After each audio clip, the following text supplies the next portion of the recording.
Hello students, good morning to all of you बेटा।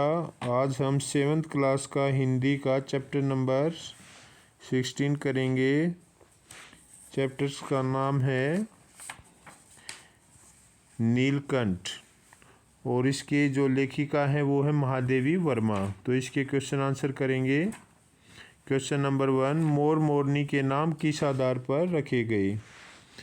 तो नीली गर्दन होने के कारण मोर का नाम क्या रखा गया? नीलकंठ रखा गया। और मोरनी सदा मोर की छाया के समान उसके साथ रहती थी, इसलिए उसका नाम राधा रखा गया।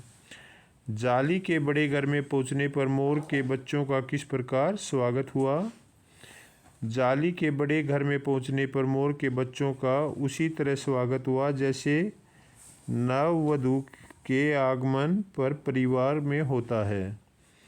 लक्का कबूतर नाचना छोड़ उसके चारों ओर घूम घूम कर गुटरगू की रागिनी अलापने लगे। बड़े खरगोश सभासदों के समान क्रम में बैठकर उनका निरीक्षण करने लगे। छोटे खरगोश उनके चारों ओर उछल कूद मचाने लगे और तोते एक आंख बंद करके उनका परीक्षण करने लगे। नेक्स्ट क्वेश्चन, लेखिका को नीलकंठ की कौन सी चेष्टाएं बहुत भाती थी?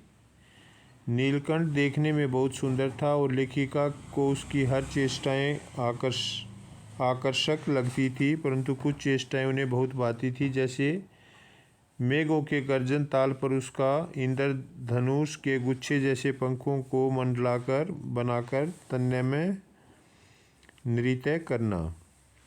लेखिका के हाथों से होले होले चने उठाकर खाते समय उनकी चेष्टाएं हंसी और विस्मय उत्पन्न करती थी। नीलकंठ का दयालु स्वभाव और सबकी रक्षा करने की चेष्टा करना। तो ये सभी जो आदतें थी वो उसको बहुत अच्छी लगती थी लेखिका को। इस आनंद उत्सव की रागिनी में बेमेल स्वर कैसे बज उठा? वाक्य किस घटना की ओर संकेत कर रहा है? यह वाक्य लेखिका द्वारा कुब्जा मोरनी को लाने की ओर संकेत कर रहा है। कुब्जा मोरनी के आने से पहले नीलकंठ, राधा और अन्य पशु पक्षी बड़े चाव से आराम से रह रहे थे, जिसे लेखिका ने आनंदोत्सव की रागिनी कहा है। परंतु कुब्जा मोरनी के आ जाने से वहाँ अशांति फैल गई। वह स्वभाव से मेल मिलाप वाली न थी। ईर्ष्यालु प्रकृति की होने के कारण वह नीलकंठ और राधा के साथ न देख पाती थी। उसने राधा के अंडे भी तोड़ डाले थे। नीलकंठ प्रसन्न रहने लगा और अंत में उसकी मृत्यु का कारण बना। वसंत ऋतु में नीलकंठ के लिए जाली घर में बंद रहना असहनीय क्यों हो जाता था? बसंत में आम के वृक्ष मंजरियों से लदे जाते और अशोक लाल पत्तों से ढक जाता, जिसे देखकर नीलकंठ के लिए जाली घर में रहना असहनीय हो जाता। उसे फलों के वृक्षों से भी अधिक सुगंधित व खिले पत्तों वाले वृक्ष अच्छे लगते थे।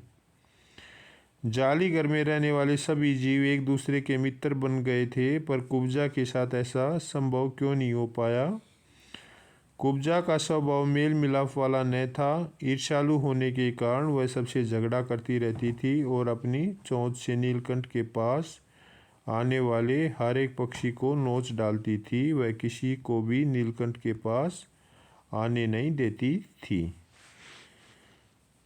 सो स्टूडेंट, ये एक्सरसाइज की क्वेश्चन है बेटा। आशा करते हैं कि आपको समझ आए होंगे। Thank you very